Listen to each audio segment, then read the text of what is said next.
ஒருத்தவங்க learning video எப்படி படிக்கிறதுன்னு கேட்டிருந்தாங்க. இது காலேஜ் ஸ்கூல் எல்லா பசங்களும் கொடுங்க. ஃபஸ்ட்டு என்னென்னா பசங்க வந்து சில பசங்க படிக்காதான நல்ல மார்க் வாங்க, சில பேர் மாங்மான்னு படிக்கணும் மார்க் வாங்காது. இதுக்கான சீக்ரெட் என்னென்னா ரீகாலிங் டெக்னிக் தான். ரீகாலிங்னா ஒரு விஷயத்தை படித்தாங்கன்னா அவங்க சாப்பிடும்போது அந்த விஷயத்தை பற்றி கேளுங்க, கோவப்படுத்துகிற மாதிரி இல்லை. அது என்ன படிச்சிங்க, அது விஷயத்தில் ஒரு பாயிண்ட் சொல்லுங்கன்னு சொல்லுங்கள். நல்லா பார்த்தீங்கன்னா நல்லா படிக்கிற மாதிரி இருக்கும். படித்து கேட்டவொடனே எல்லாத்தையும் ஒப்பிச்சிடும். ஆனால் போயிட்டு காலேஜில் ஸ்கூலில் எழுதும்போது பார்த்தீங்கன்னா வராது.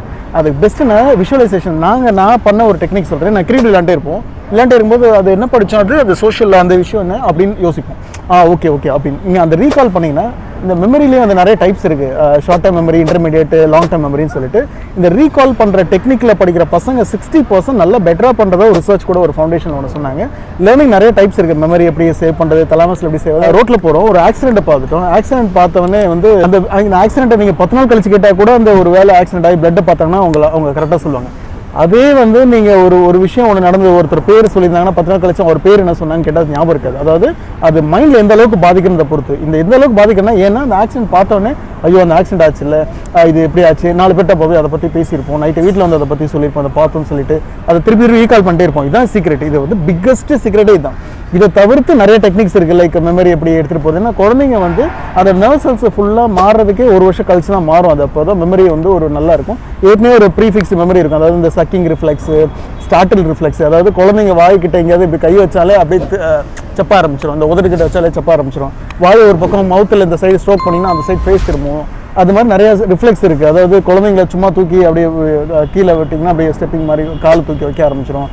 குழந்தைங்க வந்து ஒரு பெஞ்சு லைட்டாக தட்டிங்க இப்படி பண்ணும். அது கிராஸ்ப் ரிஃப்ளெக்ஸ் ஒன்று கையில் காசு கொடுத்தா வாங்கிடும். 5 to 6 மாதம் வரைக்கும் இருக்கும். அதுக்கப்புறம் அது டிசப்பியர் ஆகிடும். அந்த மாதிரி நிறைய டைப்ஸ் ஆஃப் ரிஃப்ளெக்ஸ் இருக்குது. பட் சிம்பிளாக இது வந்து 1 இயர்க்கு அப்புறம் தான், இந்த இன்ஃபேண்ட்லேருந்து அப்புறம் தான் இந்த லேர்னிங்கே ஸ்டார்ட் ஆகுது. இந்த லேர்னிங் ஸ்டார்ட் ஆகிறது வந்து சின்ன வயசுலேருந்தே அந்த குழந்தை எப்படி பழகுறீங்கன்றதை பொறுத்து இருக்குது. அதாவது மைண்டை ஆக்டிவாக வச்சுக்க சொல்லுங்கள். குழந்தைங்களை வந்து 3/4 நேரம் ஆக்டிவாக இருக்க சொல்லுங்கள். ஆக்டிவானா அந்த டைமில் என்ன பண்ணணும், ஒன்றும் இல்லை, சின்ன விஷயம். குழந்தைங்க வந்து ஒரு படிக்குதுன்னா படிக்கிறத விட்டுறாதீங்க. அந்த குழந்தை நீ என்ன படிக்க போகிற, அதை பற்றி உனக்கு என்ன தெரியும், ஒன்றும் இல்லை, ஒரு டாபிக் இன்றைக்கி படிக்க போகிறேன்னா அந்த டாபிக் பற்றி எனக்கு ஏற்கனவே என்ன தெரியும்னு படிங்க.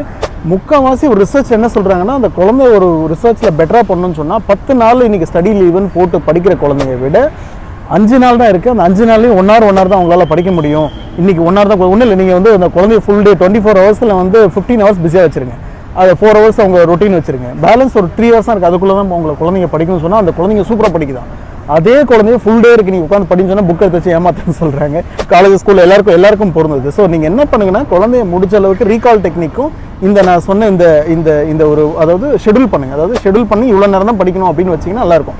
அதாவது 2 hours நீ போய் விளையாண்டு வா, ஆனால் 1 hour படிக்கணும், உட்காந்து சின்சியராக பண்ணி டெஸ்ட் எழுதுன்னு படிக்கும்.